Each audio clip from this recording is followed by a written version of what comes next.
Hello, bachcho. Let's read this question. So this question says a body is released from a great height and falls freely towards Earth. Another body is released from the same height exactly 1 second later. The separation between the two bodies 2 seconds after the release of the second body. ठीक है, आपको बच्चों यहाँ पर क्या बताना है? Separation बताना है। तो चलिए इस क्वेश्चन का की कॉन्सेप्ट आप क्या लिख सकते हैं? The key concept of this question आपको बच्चे देखिए सेपरेशन बिटवीन द बॉडीज यहाँ पर बताना है। ठीक है, तो सेपरेशन लिख लीजिए, क्या लिख लीजिए? सेपरेशन। और बॉडीज देखिए, सेपरेशन बिटवीन बॉडीज लिख लीजिए। और बॉडीज देखिए आपका under the effect of gravity क्या कर रही है? गिर रही है। ठीक है, फॉल कर रही है। तो यहाँ पर एक्सीलेशन कांस्टेंट रहेगा और एक्सीलेशन की वैल्यू कितनी आएगी? -g बोल दीजिए। ठीक है, ये आपके एक्स एक्सिस है, ये आपका +y एक्सिस है।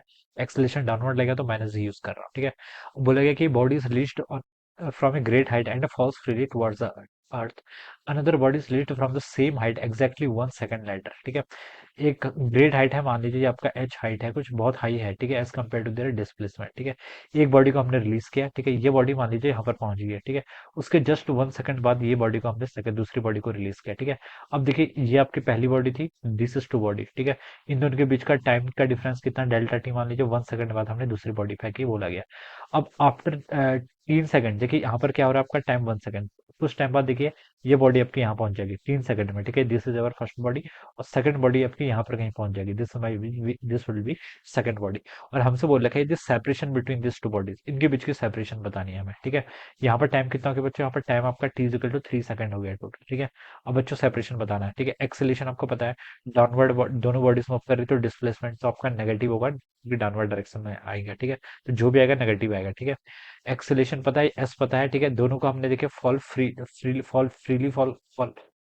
फॉल कर रहा है, रिलीज किया है, तो इनिशियल वेलोसिटी कितना होगा? 0 के इक्वल हो जाएगा। ठीक है, और टाइम आपको पता है। ठीक है, तो बच्चों देखिए इन सारी वेरिएबल्स को कौन सी इक्वेशन कनेक्ट करती है? SAUT। आप बोलेंगे S = UT+12 AT²।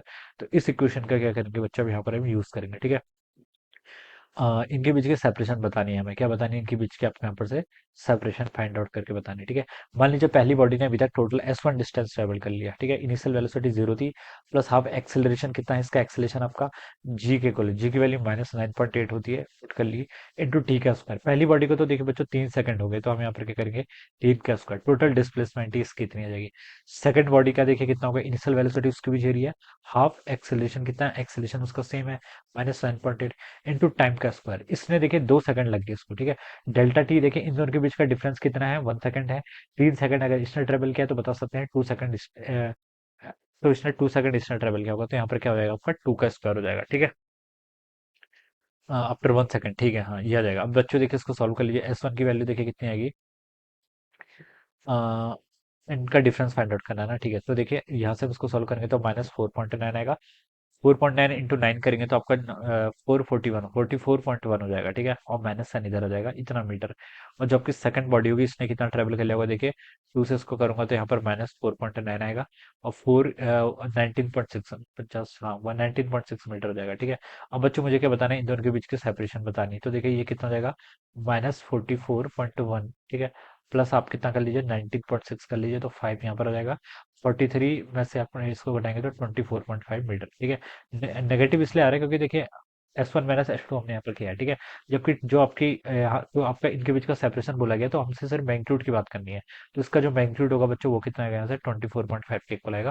तो बच्चों डी ऑप्शन क्या होना चाहिए? इसका राइट आंसर होना चाहिए। This should be the correct answer of this question. ये क्या हो जाएगा? इस क्वेश्चन का आपका करेक्ट आंसर हो जाएगा।